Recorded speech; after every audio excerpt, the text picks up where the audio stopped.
going to meet the kids' needs. That's what's important, making sure that the kids have the social service they need, the nursing they need, the extra teachers they need, the art teachers they need, the music teachers they need, the math, the reading, the language art, the social studies, and the list go on and on. Fighting for kids to have nurses and to have social workers to have books. Our health care is on the line. What about the smaller classrooms? Are you guys fighting for smaller classrooms? Of course, yeah. There's 49 components we're arguing for in the contract right now. They've made it through 6 as of yesterday, so I don't know how much more progress they've made and what each side is willing to concede on. So this is a teachable moment, and the kids will benefit from the things that we are doing because they left us in a position where all we can really fight for is the money, but we're using this as leverage to try to see if we can get some other things on the table that we've been shouting about for at least 10 years.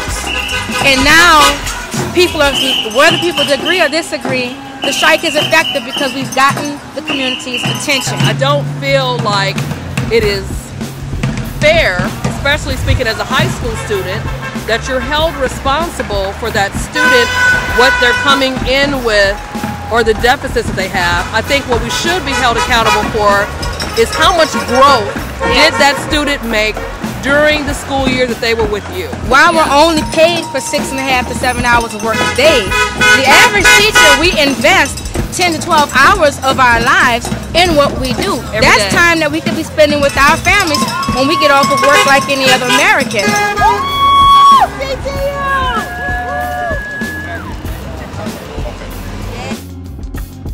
been hard, but I've had to fight for it to teach 18 years in the same school.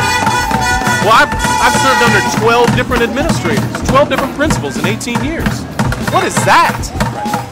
We don't need more change. We don't need more reform. We need more stability. We need somebody to stand up and say enough is enough. I'm worried about the kids, but nevertheless, the teachers are faced with more challenges than they can take on. I think that more of these social service programs have to be implemented. We need our institutions to help with the children and not jails. We need our schools.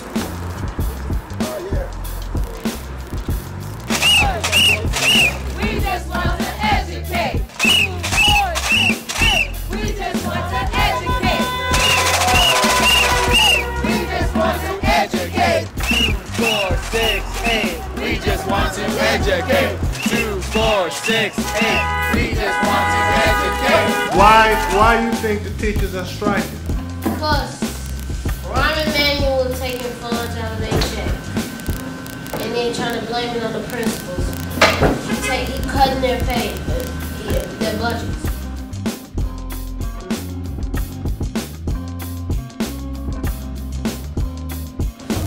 How about you, Ashanti? What do you feel about the strike? I feel that it's fun, but it's not good. Why did you say it's not good? Because it can affect our our winter break. Oh. Why do you think the teachers are striking? Why? Because they ain't getting what they want. And what is that? Their money. The higher raises. Do all y'all think it's about the money? No. It's about the money. I don't know. Is it all about the money? The public needs to realize that none of us really want to be on strike, but just like my colleague said, we want to be treated fairly. We want to be respected for that which we do. No teacher's job is 6 hours a day. You're in the building, and a person like myself is sometimes in the building for 8 hours a day because we stay there late, grade papers, help students with their work, tutor them, especially for students that don't have safe places or quiet places to study at home. We always make ourselves available to help them. Measuring student achievement in just standardized tests is wrong. I think that you should look at several different ways to get a clear picture of what a student knows and what a student doesn't know. I am in total agreement that in order to say that someone learned something, they should be able to show you. They should be able to demonstrate it. I'm totally in favor of that.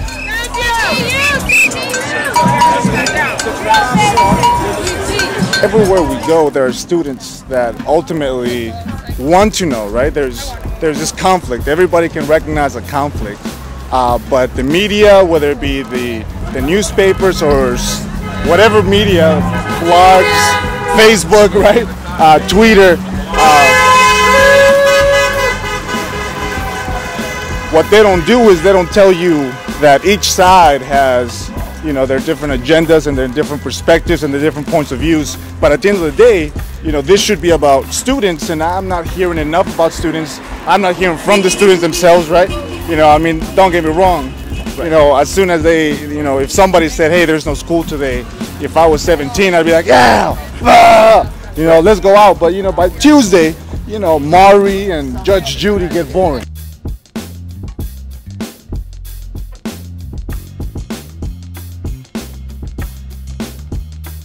I think it's bad because they're going to have us spend some of our summer to make up our days that we was off. I think they're going on strike because the teachers, the government, my teacher said the government and the lottery taking all their money.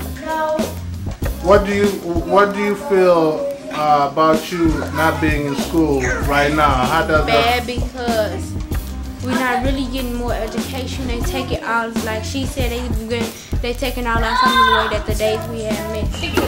Someday my students will be teachers, and they'll be firefighters, and they'll be policemen, and they'll be plumbers, and they'll be workers, and they ought to be able to stand tall and have respect for themselves, that if they're doing something that contributes to the society around them, they can sleep well at night knowing they've done a good job.